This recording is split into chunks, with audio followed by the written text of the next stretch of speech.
Hello, नमस्ते. स्वागत आहे तुमचं दी आर्ट ऑफ कुकिंग भारती आपल्या चॅनलमध्ये. आज आपण कैरीचं पन्ह बघणार आहोत, जे की आपल्या उष्णतेमध्ये आपल्या पोटासाठी खूपच चांगलं असतं आणि ते हेल्दीही असतं. आणि आपण आज कैरीच्या पन्ह्याचं एक हेल्दी व्हर्जन बघणार आहे. कैरीच्या पन्ह्याबरोबरच आपण वर्षभर टिकणारा कैरीच्या पन्ह्याचा पल्प कसा बनवायचा तर हेही बघणार आहे. म्हणजे वर्षभरात कधीही आपण कैरीचं पन्ह जे आहे तर ते एन्जॉय करू शकू. चला बघूयात मग की हे कैरीचं पन्ह बनवण्यासाठी आपल्याला काय काय साहित्य लागणार आहे. इथे मी दोन मोठ्या साईजच्या कैऱ्या घेतलेल्या आहेत आणि या कैऱ्या चवीला आंबट आहेत. तर पन्ह बनवण्यासाठी शक्यतो थोड्याशा आंबट असणाऱ्याच कैऱ्या घ्यायच्या आहेत. या दोन्ही कैऱ्या मी स्वच्छ धुवून मग आपण याला कुकरमध्ये लावणार आहे. हे बघा, मी स्वच्छ धुवून घेतलेले आहेत आणि कुकरच्या भांड्यामध्ये घातलेले आहेत. या भांड्यामध्ये आपल्याला अजिबात पाणी घालायचं नाही आहे. कुकर आहे तर त्याच्यामध्ये मी पाणी घेतलेलं आहे आणि हा जो कैरीचा डबा आहे तर तो मी कुकरमध्ये ठेवत आहे. तर आपल्याला याला झाकण लावून साधारणतः एक 2 ते 3 शिट्ट्या काढायच्या आहेत आणि त्यानंतर आपण कुकर पूर्ण थंड करून घेणार आहे. तर चला मी याला एक 3 शिट्ट्या देऊन घेते आणि कुकर थोडा थंड करून घेते. जोपर्यंत माझ्या कुकरला शिट्ट्या होऊन तो थंड होतोय तर तोपर्यंत तुम्ही दी आर्ट ऑफ कुकिंग भारती आपल्या चॅनलवरती जर नवीन असाल तर आपल्या चॅनलला नक्की सबस्क्राईब करून घ्या.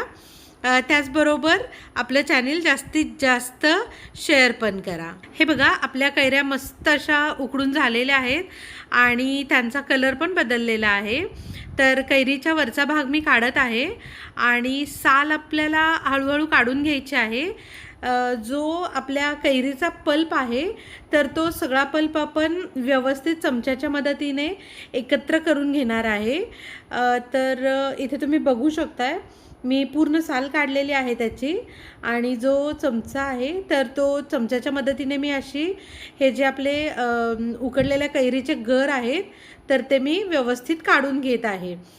तर मी दोन्ही पण कैरीचे व्यवस्थित गर काढून घेते. सालीला लागलंय तर ते पण आपल्याला चमच्याच्या मदतीने सगळा गर काढून घ्यायचा आहे. तर अशाच पद्धतीने मी दोन्ही कैऱ्यांचा गर काढून घेते. दोन्ही कैरीचा माझा गर काढून झालेला आहे आणि तुम्ही बघू शकताय साधारणतः या प्लेटमध्ये दिसतोय तितका आहे. तर आता हा जो गर आहे तर तो आपल्याला वाटीच्या साहाय्याने मोजून घ्यायचा आहे आणि तो गर आपला किती होतोय तर आपण ते बघणार आहे. मिक्सरचं भांडं घेतलेलं आहे आणि हा जो कैरीचा पल्प आहे तर तो मी मोजून या भांड्यामध्ये घालत आहे. आपल्या कैरीच्या पन्ह्यासाठी लागणारं जे साहित्य आहे तर त्याची डिटेल लिस्ट मी खालती डिस्क्रिप्शन बॉक्समध्ये दिलेली आहे, तर तिकडून तुम्ही ती चेक करू शकता. तर हा सगळा जो पल्प आहे तर तो मी मिक्सरच्या भांड्यामध्ये मोजून घेतलेला आहे. आता सेमच वाटीचा आपण वापर करणार आहे आणि जितका कैरीचा पल्प झाला होता त्याच्या 1.5 पट आपण याच्यामध्ये बारीक चिरलेला गूळ घातलेला आहे आणि साधारणतः 1 वाटीभर मी पाणी घातलेलं आहे याच्यामध्ये. हे बघा, आपल्याला चवीनुसार त्यामध्ये मीठ घालायचं आहे. त्याचबरोबर मी इथं हे काळं मीठ घेतलेलं आहे जे आपण उपवासासाठी खातो ते वालं आहे. त्यानंतर वेलचीची पूड घेतलेली आहे, ती पूड पण आपल्याला ह्यातच ॲड करायची आहे. थोडीशी जिरेपूड घ्यायची आहे, ती पण आपण या मिक्सरच्या भांड्यामध्येच ॲड करणार आहे. आणि आता हे जे सगळं मिश्रण आहे तर त्याला मी छान मिक्सरमधून एकजीव करून घेणार आहे. म्हणजे गूळ विरघळला पाहिजे आणि जे आपला पल्प होता तर तोही एकदम बारीक झाला पाहिजे. तर मी हे सगळं मिक्सरमधून फिरवून याचा छानसा असा एक पल्प तयार करून घेते.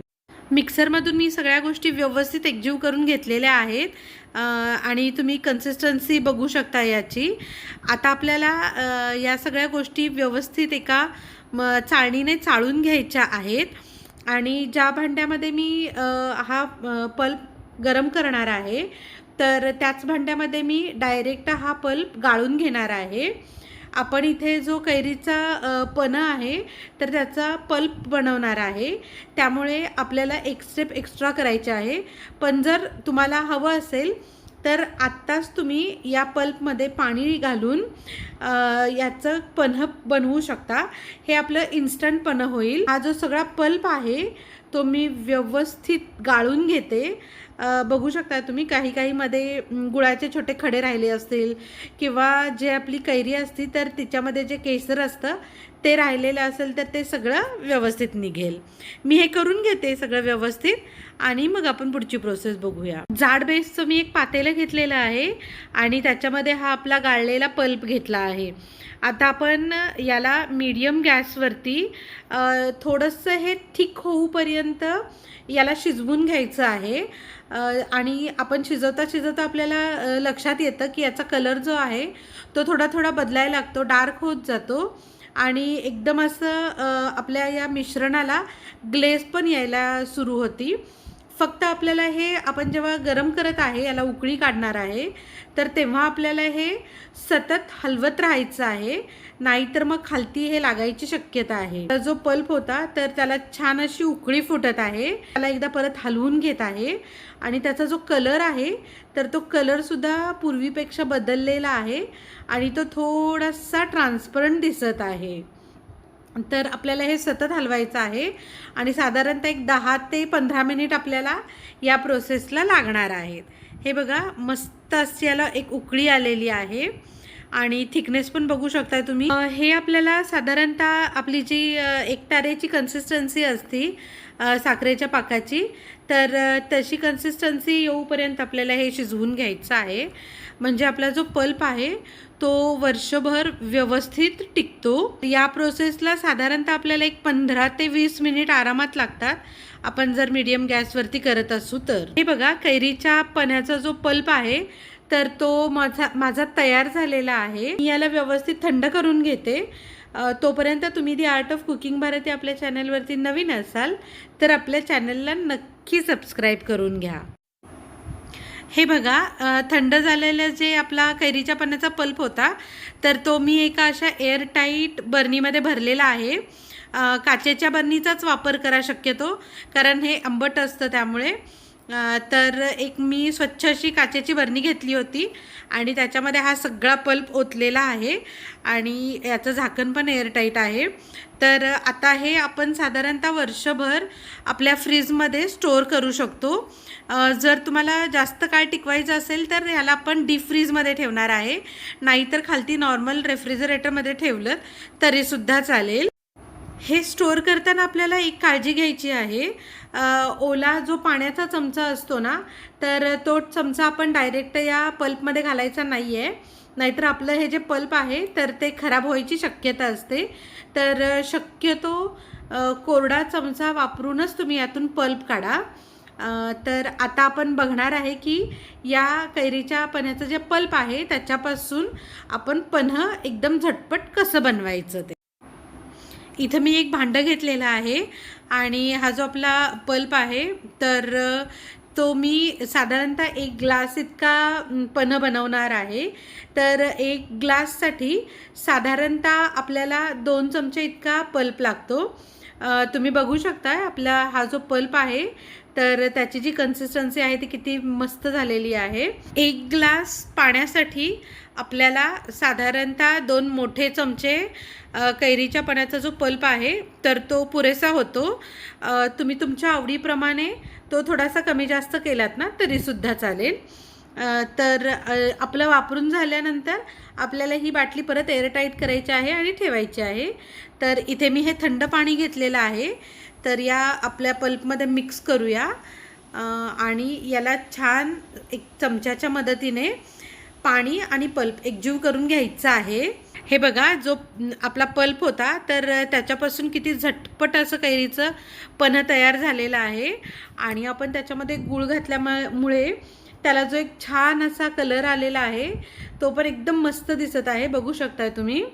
आणि हे जे कैरीचं पन्ह आहे ते प्यायला पण एकदम अप्रतिम लागतं. आपलं पन्ह बनवून तयार आहे. आता आपण याला सर्व करूया. हे बघा मी एक ग्लास घेतला आहे आणि त्याच्या वरच्या भागाला मी थोडंसं लिंबूचा रस लावला होता आणि जी आपली साखर असती तर त्याच्यामध्ये मी हा ग्लास उलटा करून घोळवून घेतला होता. दिसायला हे छान दिसावं याच्यासाठी. आणि एक 2 ते 3 बर्फाचे खडे टाकलेले आहेत. त्याच्यामुळे हे जे पन्हं आहे ते अजूनच थंड लागेल. तुम्हाला जर बर्फ आवडत नसेल तर स्किप केला तरीसुद्धा चालेल. आणि बघू शकताय तुम्ही आपलं जे कैरीचं पन्हं आहे ते किती मस्त टेम्पटिंग दिसत आहे आणि याची चवही तितकीच अप्रतिम आहे.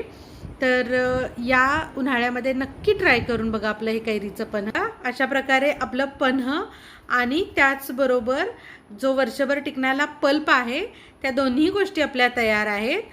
तर तुम्हीही घरी नक्की करून बघा हे कैरीचं पन्हं आणि त्याचबरोबर वर्षभर टिकणारा आपला जो पल्प आहे तर तो पण नक्की करून बघा. आणि तुमचं कैरीचं पन्हं कसं झालं ते मला दी आर्ट ऑफ कुकिंग भारती आपल्या चॅनलवरती सांगायला अजिबात विसरू नका. त्याचबरोबर तुम्ही जर दी आर्ट ऑफ कुकिंग भारती आपल्या चॅनलवरती नवीन असाल तर आपल्या चॅनलला नक्की लाईक, शेअर आणि सबस्क्राईब करायला विसरू नका. त्याचबरोबर तुम्ही नोटिफिकेशन बेलवरती पण क्लिक करा, म्हणजे मी अपलोड केलेल्या ज्या नवीन रेसिपीज आहेत तर त्या सर्वप्रथम तुमच्यापर्यंत पोहोच. अशाच एका छानशा रेसिपीबरोबर पुन्हा भेटूया. तोपर्यंत धन्यवाद.